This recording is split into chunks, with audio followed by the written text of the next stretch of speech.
Qu'est-ce que la matrice? La matrice, en réalité, c'est l'école. C'est l'école qui est la matrice. Ils ont tout inversé. Ça là, on dit esclavage, ça n'a jamais eu lieu. Parce qu'aujourd'hui, beaucoup de gens sont d'accord qu'il n'y a jamais eu de commerce. C'est-à-dire que le commerce triangulaire, machin, on a pris des gens en Afrique pour amener là. En gros, ça n'a jamais eu lieu en fait. Ça, on a prouvé par les chiffres, on a prouvé par le manque de traces, voilà, d'objectivité scientifiquement parlant. Ça n'a pas eu lieu. Mais il y a des gens qui disent non, commerce triangulaire, ça n'a pas eu lieu, mais par contre, esclavage, ça a eu lieu. En fait, c'est faux. Ça même, ça n'a pas eu lieu aussi. Parce que pourquoi? Il suffit de voir que, en fait, pour contrôler ne serait-ce que 100 personnes, il faut les mettre dans une prison. C'est-à-dire que dans un endroit emmuré. Sinon, ils partent. Tu ne peux pas contrôler plus quasiment 100 personnes sans mettre des barrières, des barbelés. On voit aujourd'hui dans le monde, les gars, qu'est-ce qu'ils font? Ils font des murs pour protéger même les pays. Parce que malgré toute la technologie, on n'arrive pas à empêcher les gens de sortir des barrières, de sortir des frontières et puis de se mouvoir, malgré tout le contrôle qu'il y a dans le monde là. Alors qu'en ce temps, il faut savoir que les gars, il n'y avait quasiment pas, il y avait pas d'ampoule électrique encore, à la période avant les 1800 et quelques là, il n'y avait pas d'ampoule, il n'y avait pas officiellement de voiture. En fait, c'est-à-dire que les gars, ils ne pouvaient pas contrôler les gens. Et puis il faut savoir que par exemple les États-Unis étaient très très sous-peuplés. Et c'est ça qui a fait que dans les années 1800, 1830 et 1930 là, il y a eu des milliers, des centaines de milliers qui ont été amenés aux États-Unis, voilà, même en Europe ici pour repeupler. Donc en fait les gars qui étaient sous-peuplés, ils ne pouvaient pas en fait faire l'esclavage à qui que ce soit. D'ailleurs même ils n'étaient pas beaucoup. En plus encore le continent même c'était sous-peuplé. Parce qu'il faut savoir que les reset, c'est pas eux qui l'ont fait. Le reset, c'est pas les gars qu'on dit blancs, c'est pas eux là qui ont fait le reset. C'est un Dieu qui a fait ça. C'est un Dieu qui a... Parce qu'aujourd'hui, on vous parle de ce qu'on appelle le melt. Le melt, c'est pas melt quoi là, en anglais, ça dit que la fusion. Parce qu'on a prouvé qu'il y a certaines choses, en réalité, certains anciens bâtiments ont été fondus. Vous voyez ça là, par exemple, ça c'est chez moi.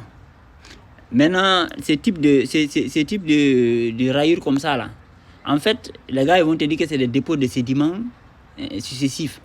Mais non, en réalité, ça, c'est des constructions, mais ça a été fondu. Donc, et pour fondre ce type de roches là, on dit que la température doit avoisiner les 4000 degrés. Voilà d'autres parties du même bâtiment, au Fouta Diallo, chez moi. Donc, en fait, les trucs au-dessus, là, vous voyez, c'est des trucs qui ont été fondus. Maintenant, ça s'est affaissé sur les piliers centraux qui sont restés. Donc, on a montré qu'il y a plusieurs sites dans le monde, là. En fait, ce n'était pas construit comme ça à la base, à l'origine. C'est juste que ça a été fondu à des températures ultra fortes. C'est-à-dire que, techniquement, aux alentours de 4000 degrés. On retrouve en Pérou, au Vietnam, Bulgarie, Géorgie.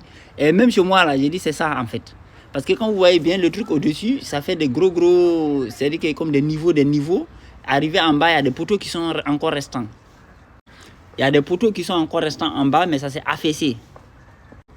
Donc, ça devient comme ça, en fait. Après, dedans, on a les tunnels. Donc, dedans on a des tunnels, des tunnels jusqu'à maintenant, on ne sait pas où ça mène. Jusqu'à où ça s'arrête aussi. Voilà, j'ai fait des vidéos dessus. En gros, pour dire que en fait, le gars qui a nettoyé la Tartarie, qui a détruit les gars qui vivaient ici, l'ancienne civilisation avant la fin du monde, c'était un dieu en fait. Quand on dit dieu, c'est un individu avec son équipe en fait. Et c'est ça, vous savez, le Coran est très cataclysmique. Et surtout les sourates, il y a beaucoup de sourates, ça explique que oui, le jour de la fin du monde, il y aura la température, ça va monter, on va faire bouillonner les trucs, on va rapprocher le soleil. Voilà, et puis il y aura des... C'est-à-dire que toutes les destructions qui sont citées dans le Coran, là, en fait, ça, c'est dans le passé. C'est dans le passé. C'est-à-dire que c'est déjà arrivé, en fait. C'est ça qui est arrivé à la fin du monde, là. C'est-à-dire qu'il y a des zones qui ont été fondues. Voilà, des cités entières ont été fondues, d'autres ont été détruites. Vous voyez, par exemple, ici, ça, c'est dans le Moyen-Orient, là, vers Yémen, Arabie Saoudite. Tout a été détruit. Il ne reste plus qu'une roche avec une porte. Tel que même la montagne a été effacée. Même la montagne a été effacée. On voit que c'est la civilisation, même science, qu'on dit tartarienne qui était là-bas, vers le Yémen et trucs là. Voilà, donc, celui qui a détruit le monde là, c'était un dieu en fait. Maintenant, après, il y a eu un autre dieu qui a voulu repeupler la planète. Soit c'est le même dieu, soit c'est un autre dieu. Mais en tout cas, c'est un autre qui a voulu repeupler la planète, redémarrer la civilisation. Quand on parle de civilisation, on parle d'un monde. Voilà. Actuellement, on est dans la même civilisation, dans le même monde actuellement. Parce qu'il y a des gens qui disent civilisation chinoise, civilisation occidentale, américaine. Tout ça, c'est la même civilisation. La preuve en est qu'ils ont tous les mêmes problèmes, ils aboutissent aux mêmes contradictions. Voilà.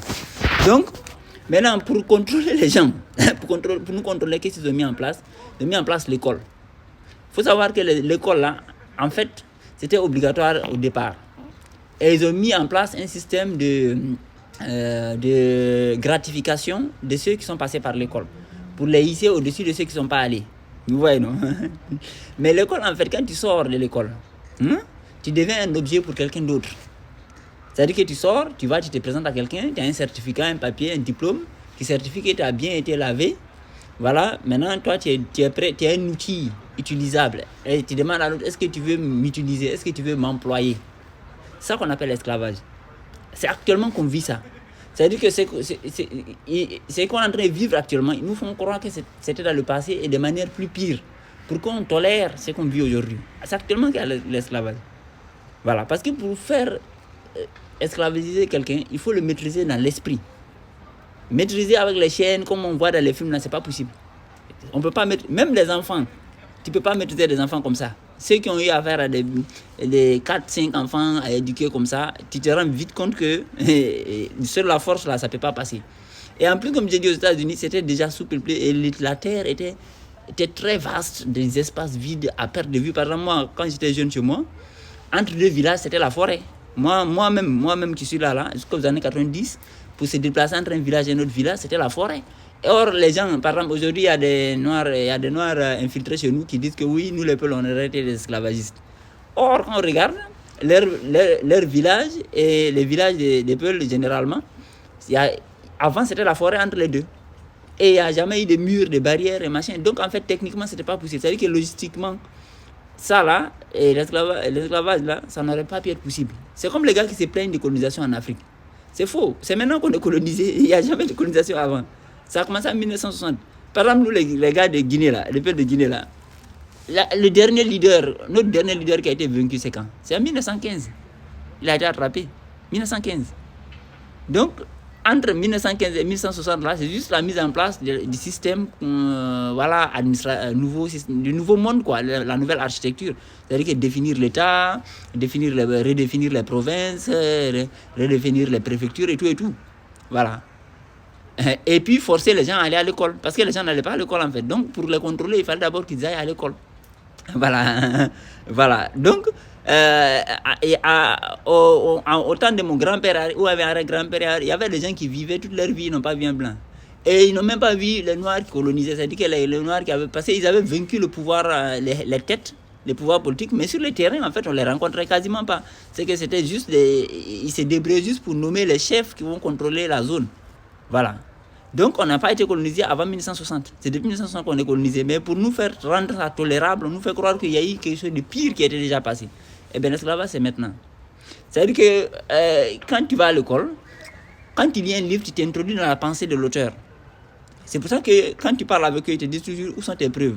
Sous-entendu, il faut nous donner un livre où c'est écrit. Or, le livre, c'est quelqu'un qui s'assoit qui l'écrit. Dieu a envoyé ses livres, il nous a dit la vérité dans les livres. Eux aussi, ils se sont levés, ils ont écrit eux leurs livres, ils ont dit la vérité dans les livres, mais sous-entendu, eux leurs livres. Et ils nous ont éloignés des écrits du divin. C'est-à-dire que la Bible, la Torah, et le Coran et autres, et les Védas et autres. Parce que normalement, on est censé lire que les écrits venant du Dieu. Maintenant, eux, ils ont écrit leurs écrits à eux. Et pour nous éloigner des textes, ils ont inventé par exemple les hadiths. Les hadiths, c'est les musulmans, ils ont inventé le Talmud là-bas, ainsi de suite. Donc, quand tu vas être musulman, on te donne des hadiths à lire, et c'est ce qu'ils appellent les tafsirs, c'est-à-dire que les commentaires du Coran écrits par des savants que personne ne connaît, personne ne sait d'où ils viennent. Donc, maintenant, quand tu vas à l'école, tu apprends ce qu'ils remodèlent toi, ton esprit en fait. Ils remodèlent ta pensée et tu ta créativité, ton état divin en toi. Et donc, quand tu sors, tu es devenu un objet utilisable. C'est pour ça que tu cherches à être employé quelque part. Parce que tu es juste un objet. Et donc, il faut être dans cet état d'esprit-là pour être esclavagisé. Et c'est maintenant que quelqu'un peut déterminer quand tu te lèves, quand tu te couches, quand tu as des vacances. Voilà. Quand il passe même dans le travail, tu te lèves. Quand il sourit, tu souris. Quand il fait une blague, même si ça ne veut pas rire dans le monde du travail, tu es obligé de rire. Vous voyez, non? C'est ça qu'est l'esclavage. C'est maintenant qu'on vit l'esclavage. L'esclavage, on ne l'a jamais vécu avant. Voilà. Ce qui était passé, ils nous ont fait croire que c'est dans le futur. Ce qui est